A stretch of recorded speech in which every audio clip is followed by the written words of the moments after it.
Kemudian saya mau share acceptance rate ya. Jadi dari tahun ke tahun, ini saya sajikan data dari 2020 ke 2025 tahap satu kemarin, itu tren tingkat penerimaannya, kans lolosnya berapa banyak sih kurang lebih gitu ya. Jadi kita lihat dari tahun 2020 dulu.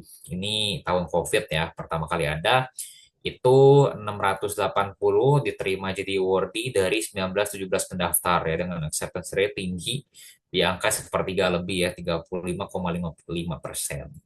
acceptance rate total.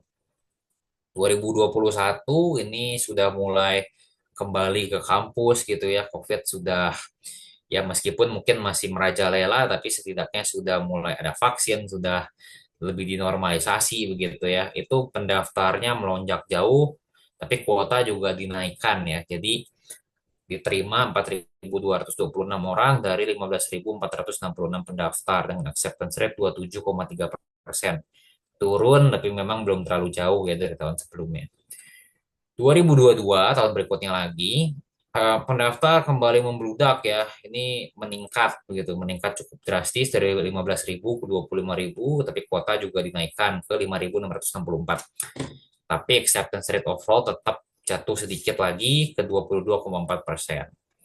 2023 ini bisa dibilang peak ya atau puncak penerimaan LPDP ya 10.021 diterima selama tahun 2023 dari pendaftar 33.396, acceptance rate kembali meningkat lagi ke angka 30% ya. Nah, ini 2 tahun terakhir nih yang perlu diperhatikan. 2024 itu mulai terjadi tren penurunan acceptance rate ya, berarti peluang diterimanya semakin sulit, semakin kecil. Teman-teman lihat pendaftar sebenarnya kembali melompat ya, 50.000 pendaftar lebih. Ini berarti dari 2 tahun sebelumnya saja sudah 2 kali lipat ya pendaftarnya, tetapi kuotanya justru lebih kecil dibanding 2023 ya, hanya 8.592.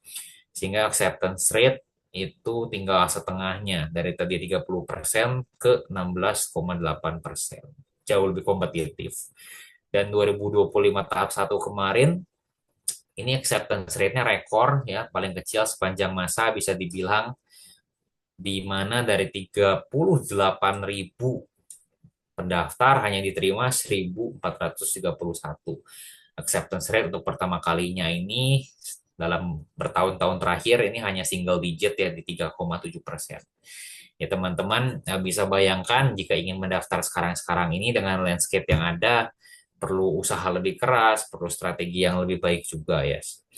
Ini saya mau jelaskan breakdown ya per jalur beasiswa untuk seleksi yang terakhir kemarin 2025 tahap 1.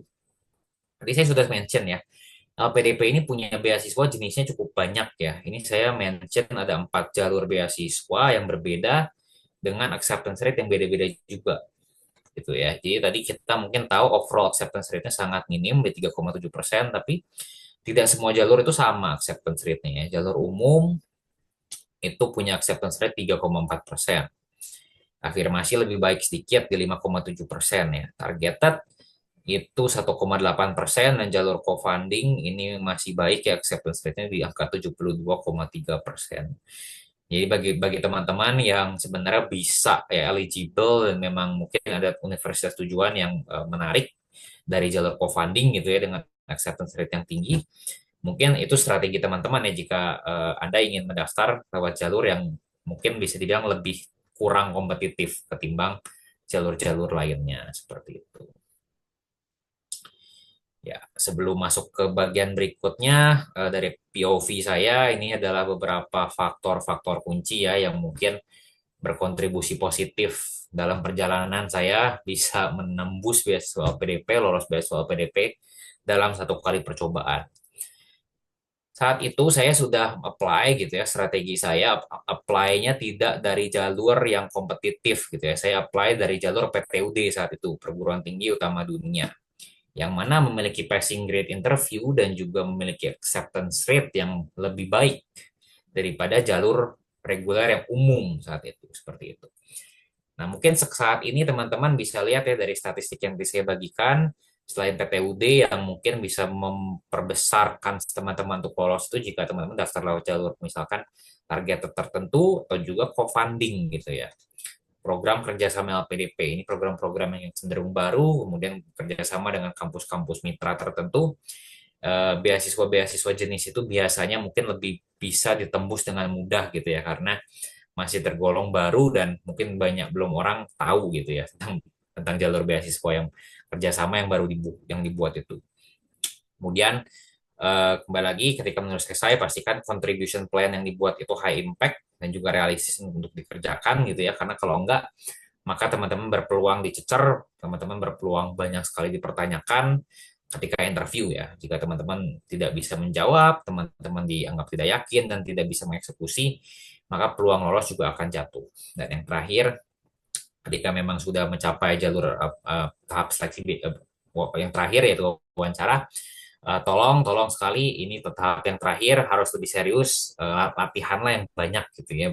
Kalau bisa latihan dengan award di LPDP yang existing atau alumni, sehingga mereka bisa memberikan insight-insight yang baik, feedback-feedback yang baik buat teman-teman bisa improve ya dalam performa teman-teman mengerjakan wawancara sebenarnya seperti itu. Baik, ya kemudian itu untuk bagian pertama ya tentang overview LPDP. Terima kasih sudah mendengarkan. Berikutnya saya akan menjelaskan bagian yang kedua mengenai esai beasiswa LPDP. Terima kasih, sampai jumpa di part selanjutnya. Oke, aku rekod dulu ya, Kak. Kalau mau minum dulu loh kok. Gak apa-apa. Oke, makasih.